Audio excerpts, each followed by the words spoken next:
Are you ready? Are you ready?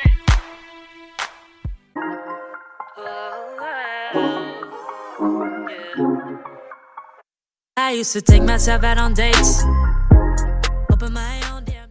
Hi my lovelies, welcome back to my channel. I hope you are all doing amazingly well. So in today's video, we're going to be talking about designer perfumes that I will always repurchase. But before I start this video, please make sure you are subscribed to my channel. Kindly give this video a thumbs up and let me know what your scent of the day is.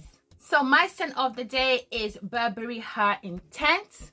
I absolutely adore this perfume. Sadly, it's not available anymore. I think it's been discontinued, but don't quote me. You can get this from the fragrance shop if you live in the UK. I think it's like 100 ml is less than £90, and I think there's a 50 ml, but I'm not sure. I will link it down below for you guys. This is absolutely beautiful. This is a very fruity, kind of darker than the original Burberry Her. It's fruity, it's sweet, it's powdery, it's quite intense. I absolutely love it. It does have some blackberry, jasmine, vanilla. It's a little bit similar to Baccarat Rouge 540, but fruitier and darker. So that is my scent of the day, Burberry Her Intense. So now we move on to the list. So I'm going to start with one of my favorite vanillas ever. This is Tom Ford's Vanille Fatale. This perfume is a powerful, strong, beast mode vanilla perfume that lasts for such a long time. It is spicy, it is sweet, it's very intense. I feel like a lot of vanilla perfumes don't have the best longevity, but it's not the case with this perfume. So in this perfume you get rum, some pink pepper, some sandalwood, some tonka bean. It's quite a woody, very heavy kind of perfume. I would recommend this perfume only for autumn and winter, because in the spring and summer I'm just not feeling it unless you wear it more in the evening or when it's way cooler. But this is one of my favorite perfumes for autumn and winter. So that is Tom Ford's Vanille Fatale. The next perfume is Luby Rouge by Christian Louboutin. I absolutely adore this, guys. You know why? It is so soft but yet so powerful. It's spicy, it is a little bit sweet. It's definitely another one for the autumn and winter. I think there's a trend here, to be honest. I am so done. I am done with summer. Please go away. I cannot take the heat, the sleepless nights. I just can't do it. The bugs, the spiders. Oh, I'm so done. Bring on the cold. I want to wear my heavy hitting perfumes. I'm ready for autumn. Not yet winter, but I'm definitely ready for autumn, and this is one I'll be pulling for. The longevity on this is average. This sits closer to the skin after a while. It's not the most long lasting 9 hours plus kind of perfume, definitely not, but this will last you a minimum of 4 to 5 hours in my experience anyway. It's my favorite. I always go back and forth, but I feel like this is my favorite from the line. I think this is probably the most likable. I think this is the one a lot of people own. I just find it to be amazing. It is not by any way, it's not unique. Like, it's not like you've never smelled this before. The DNA is not uncommon, but it's definitely beautiful and well done in this perfume. It does have notes of cardamom, iris and vanilla. I think those are the only 3 notes this perfume has. You do get a lot of powderiness. I love me powdery perfumes. It just gives me a lipsticky vibe. It gives me old Hollywood kind of vibes, and that's what I get from this perfume. So that is Christian Louboutin Luby Rouge. The next perfume on my list is definitely a summer staple, and this is Attrape Rêves by Louis Vuitton. A lot of people think this is quite basic, and I have to disagree. I feel like, yes, it's very expensive for what it is.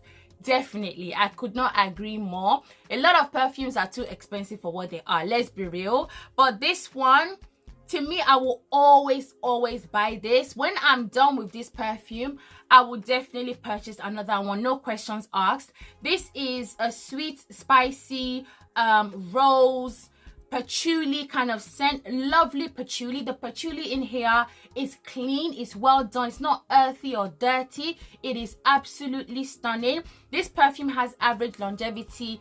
It's not powerful, it's not bespoke, it's not like Ombre Nomad. That one is mad with the longevity. But for like a very sweet feminine kind of scent, this is definitely perfect. It's got rose and it's got that ginger that just pierces through. It has cacao, so you do get a little bit of, well, actually a lot of sweetness in this perfume, but it's not cloying. It's just a floral scent that just smells so easy on the nose, so wearable. You can wear this to work, you can wear this on a date night if you wanted to, or a date day, or a brunch, or out with your friends. It's such a wonderful perfume, especially for the spring and summer months. So that is Attrape Rêves by Louis Vuitton. Next on my list is Jimmy Choo I Want You Forever. I absolutely love this. I don't wear it often, only because I forget about it, not because I don't love it. I absolutely adore it. I wish I'd gotten myself a bigger bottle. This is only a 30 ml, and the reason I've not won is because I purchased this at the beginning of spring, and to me this is not a spring kind of scent. I find it to be quite dark, quite heavy, woody, sweet, spicy, fruity. The cherry note in here is absolutely prominent and it smells amazing. You definitely also get some almonds and some tonka bean. This is absolute chef's kiss. I love this so much. This lasts for a very long time on me. I'm talking 9 to 10 hours plus, and I didn't feel like I needed to overspray this one because it projects, it lasts long, and my husband absolutely loves this on me. So that is Jimmy Choo's I Want You Forever. Okay, I'm gonna interrupt the video real quick because I just had my post come in, and in my post was the new Sol de Janeiro After Hours body spray. Now I'm still gonna talk about this later on in other videos, but for now I would say it's really nice. I'm not like particularly blown away by it, but that's just me. Not a lot of things blow me away, but for like someone who is just starting out their perfume collection, or someone that just wants an easy breezy scent, definitely try this one out. It's only £22. To me, it's like a dark, fruity, caramel, vanilla kind of scent. The jasmine is definitely there. It's not a heady, strong jasmine, but you can definitely smell it throughout this perfume. So I think it's a really nice scent. For some reason, it's not as strong as I thought it would be, because, you know, the midnight, the name After Hours, like it's not giving me that strength. I don't know how long this would last, but should you get it, yeah, why not? It's like a yeah, why not get it? It's not like, oh my gosh, run out and buy it. Unless you love to have all the Sol de Janeiro body sprays, then you can definitely add this one to your collection. I feel like it's really nice, but it's not like mind-blowing. Do you get what I mean? It's not like, oh my gosh, I need to have this now. I can't do without it. Definitely no. I get dark fruits at the top, I get jasmine, and I get the caramel in the base. Really nice. So that is After Hours by Sol de Janeiro. The next perfume on my list is my favorite Chanel perfume, and this is Chance or Tendre. This is the Eau de Toilette. I have tried the Eau de Parfum a few times, but I just don't like it. I don't know what it is. I just don't like it. They're definitely similar. You can tell they're kind of like maybe stepsisters or half sisters, but the Eau de Toilette is a lot more fresher, more likable. This has grapefruit, it's got quince all in the opening, and I don't like the note of quince in perfume, especially the way it's done in Possessoir. Not for me, but the way it's done in here is very light. I can barely smell it. I smell more of the citruses, the musk, the rose, the powdery cleanness that this perfume has is absolutely me. I will highly recommend it. This is not a dated Chanel perfume. This is one that I feel like a lot of people would love in comparison to a lot of the Chanel perfumes that I find them to be not modern enough for me. But I feel like this is modern, it's fresh, it's just absolutely beautiful. So that is Chance or Tendre by Chanel. So the next perfume, I have not worn this perfume in months, and the reason why is because I had to take a pause, because there was a time where this was actually my signature scent for like 2 months straight. I was wearing this perfume every single day because every time I wear it, people compliment me, and I'm going to repurchase this over and over again. And this is Marc Jacobs Perfect Intense. I love the bottle cap. Like, it is quite simple on its own, but when you put the cap on it, it just looks so lovely, and it just looks like a very like artsy kind of piece on my perfume cabinet over there. I love it. This is a floral sweet perfume. It's got some almonds, some jasmine, sandalwood. It's just giving a very deep and intense version of the original Marc Jacobs Perfect, which I like. I don't love it, that's why I don't have it. I like intense stuff. I like things to be quite intensified. I like a powerful perfume, and this doesn't smell like your average designer scent. The thing with me and designer perfumes is that they all smell quite similar. They are not challenging. It's always the same note profile or breakdown. Like, it starts off with bergamot, in the middle you get some rose or something like that, and then in the base you get vanilla. But this is so different. The almond in this perfume is prominent. It smells nutty, it smells sweet, it smells amazing, and I highly recommend this. So that is Perfect Intense by Marc Jacobs. So the next perfume is Gris Dior by Christian Dior. I am so obsessed. Like, this perfume was my first solo review here on YouTube like 3 years ago. I have been raving and screaming and talking about this perfume, and I'm never going to stop. This is a rose and patchouli scent. Now hear me out.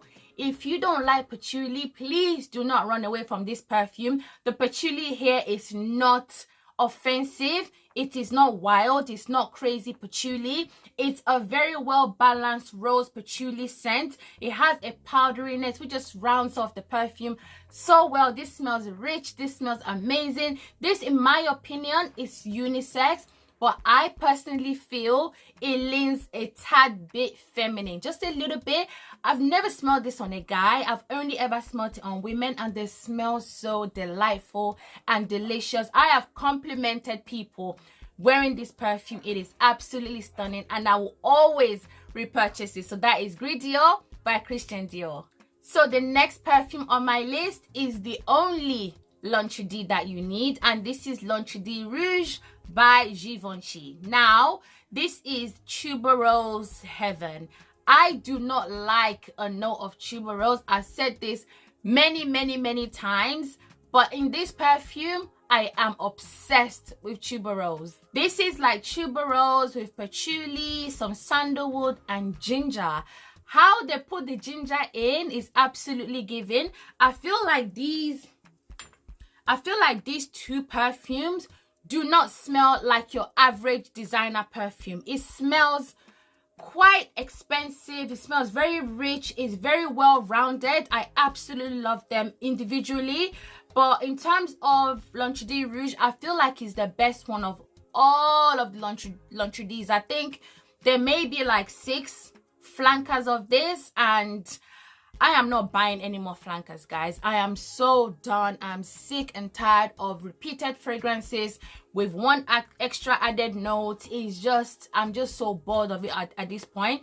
So to save you guys some coins, and to save you from which one should I get, which one should I not get, I personally feel, if you trust my taste, and I have very great taste, if you trust my taste and you like a tuberose perfume, but not too heavy, not dated, not like granny tuberose, you would absolutely love this. I believe this also has some blood orange. Oh, this perfume is delicious. It's so delicious.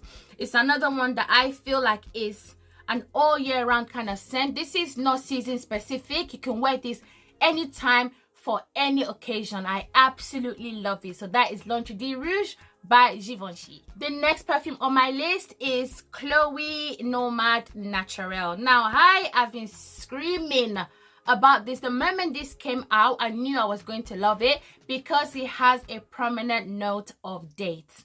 Now, dates is a perfume note that is usually used in niche perfumes. I've not seen many dates used in designer perfumes until now. Now, this is a little bit gourmand because of the dates. It does have jasmine, but this is not your heavy jasmine. It's not like the jasmine in Alien by Mugler. No. This is a light, very well done kind of jasmine. It is such a light and stunning perfume. Longevity on this, I think, is actually pretty good. This lasted on me for about 6 to 7 hours. This is my second bottle, and I got this from, I can't remember where. I will link it down below, but it comes with like a little tiny miniature bottle that you can just carry around. It doesn't have a spray in it. Let me actually show you what it looks like. So this is what the tiny bottle looks like. It's so cute. I think this is 5 ml or something like that. I think it's really cute just to have this, but you can't really spray it. You've got to dab it onto your skin. So this is what the tiny little one looks like, which I don't mind just doing that. Saves me from having to put this in an atomizer. I can just wear the tiny one. But yeah, 𝐏𝐞𝐫 Nomad Naturelle is another flanker that I feel like this is the only one you actually need. I really love it. I think it's super likable. It's not too sweet.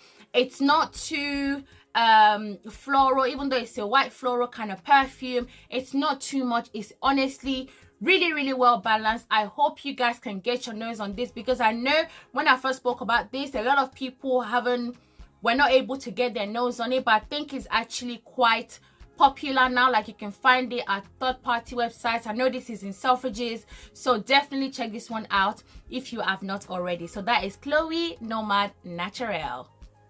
So last but not least is Very Good Girl by Carolina Herrera. Now, this is my favorite. This is my absolute favorite flanker to date. Also, this one has like 8 or 9 flankers. I know that might be a little bit of an exaggeration, but there is so many. I don't like the original. I actually despise the original. I find it to just smell really tacky. I don't know. It just didn't do it for me. And if you have it, please don't be offended. Over here, I speak my mind as it's coming to me. Actually, I feel sad a little bit, but I speak the truth. I say things basically on how I see them. So if you're new here, don't be offended by my bluntness. It comes out every now and again. But yeah, the original one is just not, it's not giving at all. I feel like this is the only one that you need. This is lychee, rose, vanilla. It is absolutely stunning. It smells similar, in my opinion, to Delina by Perfumes de Mali, but without the tartness and the strongness. It's a lot more likable, I feel. It's way cheaper, so you can definitely save some coins. Trust me when I tell you, this perfume is amazing. This is very long lasting. This is highly projecting, like 2 arms length. People are going to smell you wearing Very Good Girl. It is absolutely beautiful, and I highly recommend it. So I'm gonna round this down to my absolute favorite 3, and I'm gonna start with Gris Dior. This is in no particular order, but I love this perfume so much. I think it's very likable. I think it's very rich, and I think it's a must-have. Out of all of the Privé line, you will definitely love this perfume.